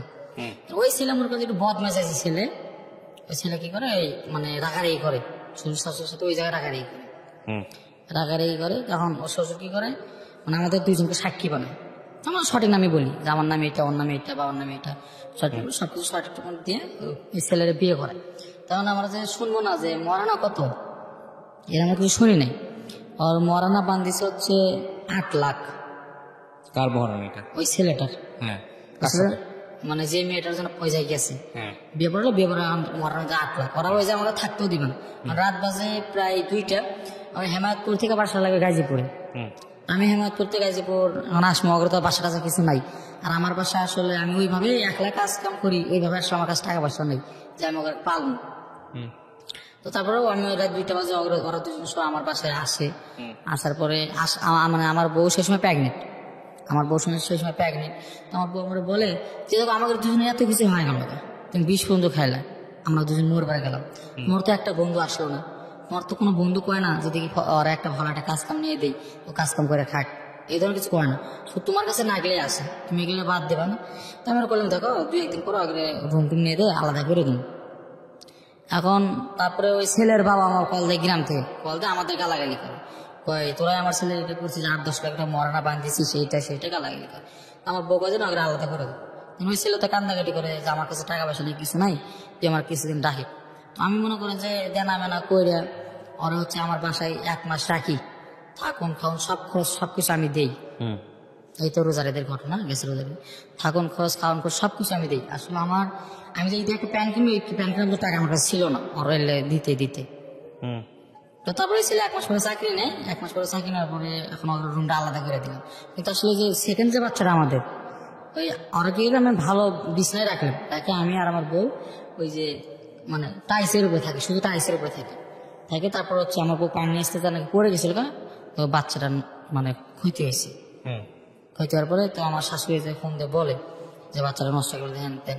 আমার বাচ্চাটা এর মধ্যে হচ্ছে বাড়িতে আমার বউরে বাড়িতে পাঠাইলাম, পাঠালাম দেখো গ্রাম থেকে টাকা পয়সা কম খরচ হবে, এরকম কিছু করো। তো বাড়িতে গেছে, যা দেখেছে আসলে বাচ্চাটা নষ্ট হয়ে গেছে। আচ্ছা, বাচ্চাটা নষ্ট হয়ে গেছে। তো তারপরে এখন চলে আসে, 3-4 দিন পরে চলে আসো, 4 দিন পর চলে আসো, আমার বলে দিচ্ছে যে দেখো তুমি আসলে আমরাই নিজেকে আমার চলে না, আমাকে তুমি এই ধরনের বন্ধু বান্ধব বাদ দাও, এই ধরনের বন্ধু বান্ধব বাদ দাও, এগুলো আমার ভালো লাগে। তো আমি ওই ছেলেটা চাকরি নিয়ে দিলাম, এখন আলাদা রুম নিয়ে দিলাম। আমার বউ বাড়ি থেকে আসার পরে 4 দিন পর বাড়িতে আসার পরে আমি রুমটা ওই ছেলেকে আলাদা করে নিয়ে দিলাম। নিয়ে তারপরে কুরবানি রোজারিদের বাড়িতে গেলাম। বাড়িতে যাওয়ার পরে হচ্ছে ওই ছেলে বাবা যে আছে, মানে যেখানে দেখা পাই আমাদের সেখানকে, আমি আর যে ছেলে গেছিলাম বাসাইতে ওনার ছেলেকে, যেখানে দেখা পাই আমাদের খুব গালাগালি করে, মানে চাকর নিশ্চয় আমাদের মারতে, আমাদের জেল খাটাবে, এটা সেটা অনেক কিছু বলে, বাজে বাজে কথা বলে এলাকায়। আমার শ্বশুর বাড়িতে অনেক বাজে বাজে কথা বলছে, সব জায়গায় বাজে কথা বলছে। আমার বউ এগুলো সহ্য করতে পারে না, আমার সাথে শুধু ঝগড়া করে। এখন আবার ওই ঈদের ছুটির পরে ঢাকায় চলে আসি। এর মধ্যে ওই ছেলে কিন্তু বাবা মানে একটা বললো না যে আসলে ওদের কোনো দোষ নাই, আমরা হচ্ছে ওদের কাছে যা পড়ছিলাম, ওদের কোনো দোষ নাই, আমরা নিজে বিয়েটা করছি। ওই ছেলে কিন্তু একটা কথা বলেনি, ওই ছেলেরা বলছে যে না মানে কিছুই বলেনি, কি আর বাবা মা গেলে কিছুই বলেনি, মানে ও আমার একটা কেমন যেন একটা গ্রামে দুর্নাম করে দিয়েছে। তো তারপরে হয়ে যায়, তো আমি ছুটিতে ঈদের ছুটি কাটে বাড়িতে আসি। বাড়িতে আসার পরে আবার হচ্ছে কি যে আমি রাত 3টা বাজে নামছি গাড়ি থেকে, রাত 3টা বাজে নামছি। আর ওই তো যে ছেলেটা আমার সাথে গেছিল ওরে বিয়ে করাইতে, ওই ছেলে কি করছে আরেকটা মেয়ে না আমার বাসায় আসছে পাইলে। তা আমি তো গেট খুলি, দরজা খুলি না, যে আমার এই জন্য ভেজাল হয়, আমি দরজা খুলবো না, তোর সে কি করবি করার না। তো তাও আমাদের বাড়ি এলাকা হয় যে দেখ তোরা এগুলো বাদ দিই, অগ্র হচ্ছে চালু করে আজকে রাতটা রাখার পরে অগ্র হচ্ছে সরাবি, এইগুলো বাসাতে ভেজাল রাখবি না। আমরা জানি তোরা দুজন খুব ভালো, তোরা দুজন খুব ভালো আসিস, তাহলে তোদের কাছে ভেজাল আসে কি জন্য। তা আমি করছি যে আঙ্কেল আপনি তাহলে একটু মানা করে দেন, এরা যেন আমার বাসাতে না আসে। তারপরে ওরা দিন সকাল হওয়ার পরে আমার ওয়াইফ মানে চাকরি নিছে। আচ্ছা, চাকরি নিয়ে অ্যাপেক্সে চাকরি করেছিল, অ্যাপেক্সে গেছে। অ্যাপেক্সে তারপরে আমি দুইজনে কিনা বাইরে এসেছি, বাইরে করলাম যে বাবা আমার বাসাতে চলে যা, আমি একলা চাকরি, আমারই হচ্ছে না সমস্যা, তোর চলে যা। তো চলে যাওয়ার কথা কয় আরো দুজন সহকার বিয়ে করে দিই, মানে ওই দুজনকে নিয়ে আমি আছি ঢাকা মোহাম্মদপুর। নিয়ে আসার পরে এই যে আমার একদিন থাকা লাগে, অথবা আমার বউ ওই জায়গায় একদিন হচ্ছে আমার মামির কাছে থাকে, আমার মামির বাসা আছে, আমার মামির কাছে থাকে। কিন্তু ও একদিন সারাদিন নাকা থেকে ডিউটি করে, সারাদিন নাকা থেকেছে, পরের দিনও নাকা থেকে ডিউটিতে গেছে। তারপরের দিন এরা বিয়ে করলো, আমি ওগুলোর মধ্যে ভেজানো যায়নি। বিয়েটা করার পরে এখন রাত 2টা বাজে আমি হচ্ছে গাজীপুর পৌঁছেছি, পরের দিন একদিন পর রাত 2টা বাজে গাজীপুর পৌঁছেছি। এখনো আমার সাথে রাগারাগি যে তুমি এরকম করতেছ, আমার দ্বারা এগুলো হবি না, রাগারি করতেছে, মানে ভাত রাঁধুনি খাইনি, কি রে আমার অবস্থা, কান্দাকাটি করতেছ। এখন তারপরে এখন বাড়িতে যাবি, মানে আমার মা ফোন দিচ্ছে বাড়িতে হচ্ছে না, এগুলো তো বাড়িতে তোরা। আমি করছি আচ্ছা ঠিক আছে, তুমি বাড়িতে যাও তো বলি, এগুলো কাহিনী ভালো লাগে না সারা জীবন, আর কত কি করবো কও, তুমি সারা জীবন যেটা করি এটাই করি। কিন্তু আসলে তারপর তুমি মন পাচ্ছি না, আমি বলি আর তুমি কই মন পাবা কিভাবে, তোমার তখন ভালো কোনো ইনকামই নেই। আসলে আমি যে ইনকামটা করবো, যে কোনো একটা ব্যবসা করবো, এগুলো টাকা পয়সা লাগে, আমার তোমার বাপও নেই যে হেল্প করে আমার টাকা পয়সা দিবি, তারপর আমার কেউ তো নাই যে আমাকে হেল্প করবে একটু। আমি কই যে শোনো আমরা তো ঠিক মতো যদি একটা বছর গার্মেন্টস করি, দুইজনে মিলে যদি গার্মেন্টস করি, একজনের টাকা খামো একজনের টাকা রাখবো, তাহলে আমরা এক বছরে ভালো কিছু করতে পারবো না। ওর কথা ওইটা না যে একলা চাকরি করো একলা সবকিছু করালে, আর সরস্বতীর কথা এটা। তারপর আমি আমার ওয়াইফ, আমি আমি পরের দিন অফিসে চলে আসছি, আমার অফিস খুলছে, আমরা অফিসে চলে আসছি। পরে আমার মামি খুঁজছে যে মামি আপনি আমার গাড়ি তুলে দেন, আমি বাড়িতে যাবো। পরে মামি কিছু না বাড়িতে যাওয়া হবে না, তুমি আসো করে আসলে আমি গ্যাঞ্জাম মিটেছি বলছে। তো বলার পরে কি বলছে, আমার মামাতো ভাই ছোট, আমার মামাতো ভাই আছে আমার কাছে অনেক ছোট, আমার মামাতো ভাইরে বইলে আমার মামাতো বোনের সাথে করে গাড়িতে ওইটা জিনিসপাতি যা ছিল, আমার একটা ফোন সহ, আমার একটা ফোন ছিল, ফোন টোন সবকিছু সহ, একটা গ্যাসের চুলা বন্ধ রেখেছি, সবকিছু সহ মনে করেন যে রাগের মাথায় নিয়ে চলে গেছে। আচ্ছা, রাগের মাথায় নিয়ে চলে গেছে। পরে আমি ওরা মেসেজ করি যে শোনা ভাই তুমি রাগ করো না, আমার ভুল হয়েছে এরকম এরকম। ওরা আমার মেসেজ করে ঠিক আছে এরকম এরকম, কিন্তু মনে করেন যে ওরা হচ্ছে হঠাৎ করে একদিন হচ্ছে আমার ফোন দিচ্ছে, ফোনটা করছে কালকে না বলে আমার ডিভোর্স দিয়ে নিয়ে যাবে। আর আমি কি করবো? ওর ওয়াইফ? হ্যাঁ, তুমি কে ডিভোর্স দিয়ে নিয়ে যাবি তোমার? তো করছে যে আর বাড়ি থেকে চাপ দিচ্ছে। আপনার বাচ্চা বয়স হলো তখন বড়টার? তো আমার বাচ্চা শুনে 3 বছর বয়স। তো আমি বললাম যে দেখো এইরকম কাহিনী তো ওরা ঠিক না ভাই, ভালো কাজ অবশ্যই পারবো, আর আমরা দুজন একসাথে কিছুদিন চাকরি করে আমার ভালো কাজ পারবো। তো সংসার চলতেছিল আপনাদের, একদম চলতেছিল না, আপনার নেশা টেশা করতেন তখন? না না, আমি তো একটা আমরা একদম অন্যরকম। তারপর ঠিক। তো তারপর আমি চলে আসি, চলে যাই বাড়িতে। বাড়িতে যাওয়ার পরে আমার সাথে দেখা করা যায়, কিন্তু বাবা মা দেখা করতে দেয় না। আর বাবা মা বুঝতে পারছে যে আসলে এখনো পাখি আমার সাথে ফোনে যোগাযোগ করে, এটা বুঝতে পারছে। বুঝতে পারে ওর কাছে ফোন টোন কায়রা নিচ্ছে, আমারই ফোন কায়রা নিচ্ছে। কারণ আবার ওই সেম আগের মতো কাহিনী করছে, ওরে মনে করে যে ডাইকে নিয়ে গেছে, ডাইকে নিয়েছে কাজী অফিসে নিয়ে যায়, আর হচ্ছে ডিভোর্স দেওয়া আছে, ডিভোর্সে পোস্ট অফিসের মাধ্যমে আমার ফুফাতো ভাইয়ের একটা দোকান আছে, মুদির দোকান গ্রামে, ওই মুদির দোকানে কাগজ পাঠাই দিছে। তো কাগজ পাঠানোর সাথে সাথে তো আমার ভাই আমার কল দিচ্ছে, কল করছে যে দেখ তোর ডিভোর্সের কাগজ আছে, কারণ ডিভোর্সের কাগজ আমি বুঝি না। বলছে হ্যাঁ ডিভোর্সের কাগজ আছে, তোর নাকি হচ্ছে পাখি ডিভোর্স দিছে। তখন আমি ওরা মেসেজ করি, শোনা পাখি তুমি এটা কি করলা, আমার তো বুক ফাটে যাচ্ছে, তুমি এটা কি করো? পরে ওখানে অ্যান্সার মধ্যে কিছু দেয় না। পরে আমার চাষি শাশুড়ি ফোন থেকেও আমার অ্যান্সার দিছে যে আমি কিছু করিনি, সবার এরম করে করাচ্ছে, এরম করছে। কন্টিনিউ কথা হচ্ছে যে তুমি একটা ভালো কিছু করো, তুমি একটা ভালো কিছু করো, ভালো একটা কাজ কাম করো, তাহলে দেখো আমার সবকিছু ঠিকঠাক হওয়া যাবে। এই ডিভোর্সের পরে আমাদের কথাবার্তা কন্টিনিউ কথা হচ্ছে, এখন পর্যন্ত কথা হচ্ছে, 3 লাখ পর্যন্ত কথা হয়েছে। এই 3 লাখ পর্যন্ত আমাদের কন্টিনিউ কথাটা হচ্ছে। পরে ঈদে আমি বাড়িতে যাই, যাওয়ার পরে ও আমার দেখার জন্য বলে যে তুমি একটু রাস্তায় আসো, আমি একটু রাস্তায় যাই, এভাবেই দেখ কন্টিনিউ কথাবার্তা হয়। পরে আমার সুমন্দিরে আমি কল দিই, মানে আমার বইয়ের বড় ভাইরে কল দিয়ে বলি ভাই এরকম এরকম, তো কি করুন? কারণ আমার সুমন্দি আমার ভাই আমার বলে যে ভাই দেখো তুমি জানোই যে আমার বাপ মা এরকম, আর আসলে টাকাটা, কিন্তু তোমার দুজন যে একসাথে যে চাকরি বাকরি করেছে তা করবা, এটা তো আমরা করো না, তোমাকে দুইজন আপনাদের নিজেদের সমস্যা, ডিভোর্স কেন দেওয়া হবে আমি বুঝলাম না। ডিভোর্স দেওয়া হলো ওই যে আমার শ্বশুর শাশুড়ি।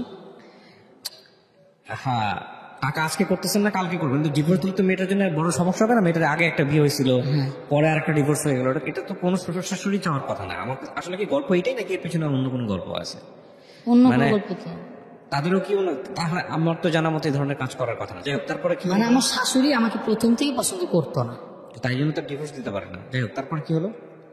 মানে তারপর হচ্ছে আমাদের কন্টিনিউ কথা তো হচ্ছে, তোমার সম্বন্ধে আমরা বোঝাই যে দেখো তুমি হচ্ছে কিছু কাজ কাম করো, কাজ কাম করে টাকা পয়সা জোগাড় করো, তো তোমাকে যখন ডিভোর্স হয়ে গেছে আমি জানি যে তোমাকে সম্পর্ক অন্যরকম, তোমরা আজ হলেও এক থাকতে মানে আলাদা থাকতে পারো না, কারো আলাদা থাকতে পারবে না, তোমাকে যতই কিছু করে রাখো আমাকে আলাদা করতে পারবে না।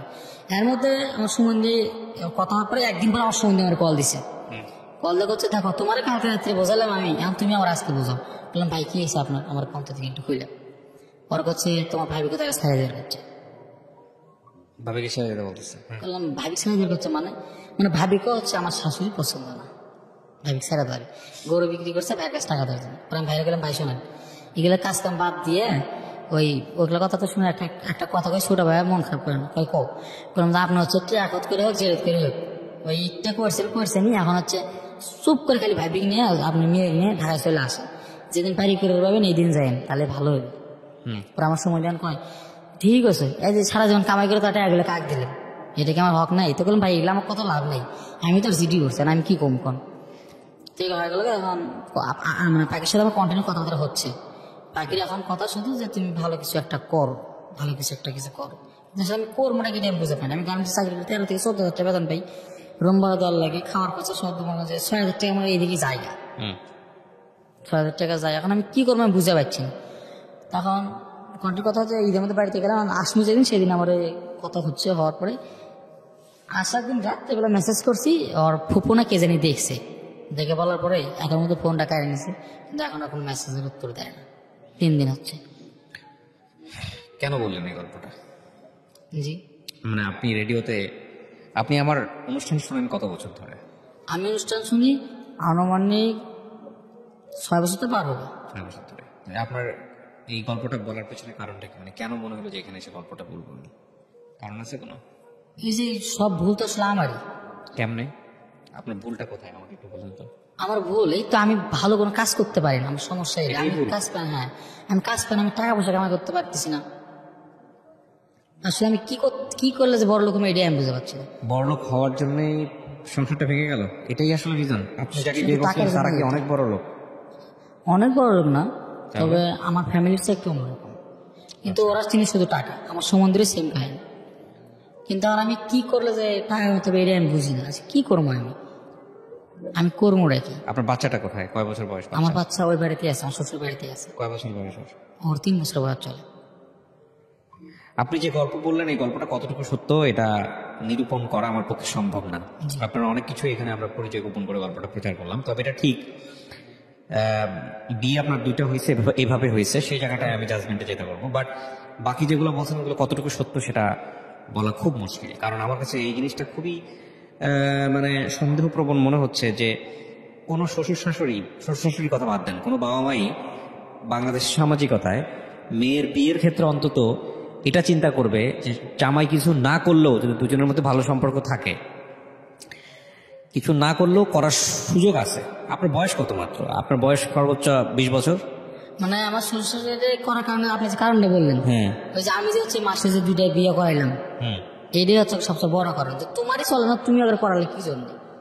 এই 2টা বিয়ে হচ্ছে সবচেয়ে বড় কারণ। আর তার মধ্যে আমি প্রথম যে বিয়ে করাইছি না, ওই প্রথম বিয়ে করানোর যে ছেলের যে বাবা, ও মানে গ্রামে এমন গ্যাঞ্জাম করছে, আমার শ্বশুর বাড়িতে যাও এমন গ্যাঞ্জাম করছে যে বলার মতন, মানে কেস মামলা পর্যন্ত করবে চাইছে না, করে নাই কিন্তু করবে চাইছে। সবকিছু মিলে আপনারটা হয়ে গেছে অনেক জটিল, যে কারণে আপনাকে আসলে জীবন থেকে সরাই দিয়েছে সবকিছু মিলে। তো আমি আসলে মন্তব্য করতে চাই না, আমি একটা জিনিস যেটা বুঝি সেটা হচ্ছে এরপরে কি আমার সাথে আপনার যোগাযোগ হয়েছে আর কখনো? তা কি জানেন লাস্ট কি হয়েছে আপনার, ডিভোর্স বা এরকম বিষয়গুলো? কিছুই জানে না। বা বিয়ে শাদী করছে কিনা আপনি জানেন? জানি। কিছুই জানেন না। আমি আসলে কি বলবো আপনাকে, আমি আপনার গল্পটা শুনে স্তম্ভিত হয়ে গেলাম একটাই কারণে, যে আসলে জীবনে বিয়েটাকে এত সহজভাবে নিয়ে ফেলছেন আপনারা, আর কিছুটা ড্রামাটিকও হয়ে গেছে। এই জন্য দেখবেন আমাদের একটা খুব সুন্দর কথা, এটা বিজ্ঞানও বলে। পড়াশোনা কত পর্যন্ত হয়েছে আপনার? আমি যে ক্লাস 7 থেকে চলে আসছি। এরপর আর পড়েন নাই।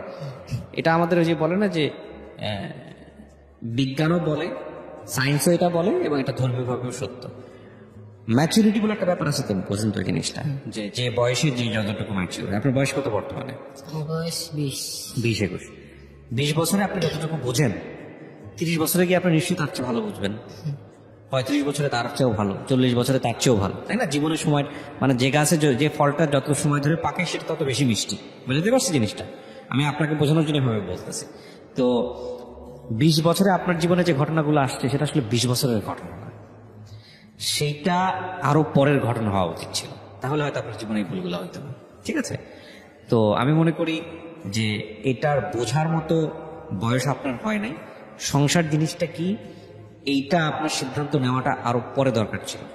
হ্যাঁ, তবে এটা ঠিক যে এই ডিভোর্সটা আপনি যেভাবে বললেন সেই জায়গাটা থেকেও যারা করিয়েছেন, যদি আপনার কথা সত্য হয়ে থাকে তাহলে এভাবে ডিভোর্স করানো উচিত হয়নি।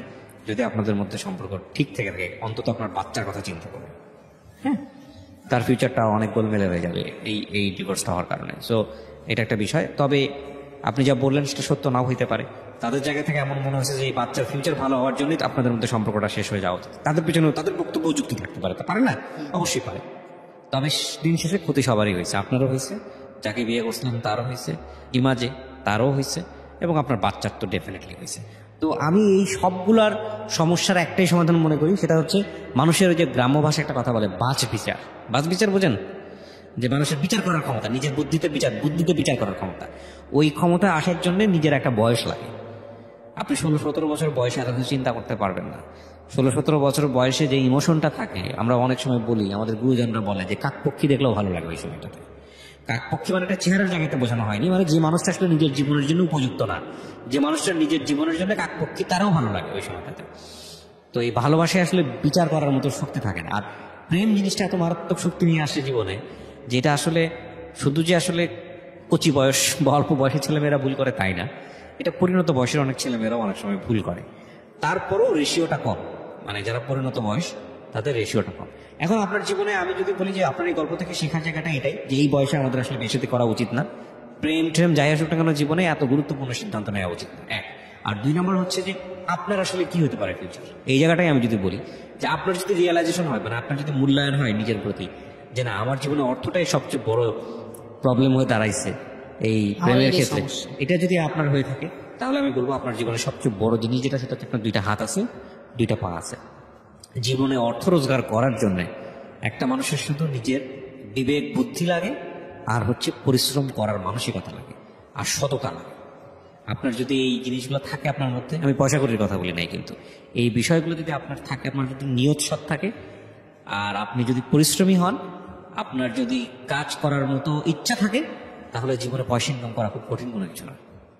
হ্যাঁ, অনেক মানুষ আছে যাদের শিক্ষাগত যোগ্যতা নাই, আমরা তাদেরকে কোটি কোটি টাকার মালিক বানাইছে, কিন্তু তারা কি ওই রাতারাতি বসে থাকে ঘরের মধ্যে কোটি কোটি টাকার মালিক হয়নি, তাদের জীবনে পরিশ্রম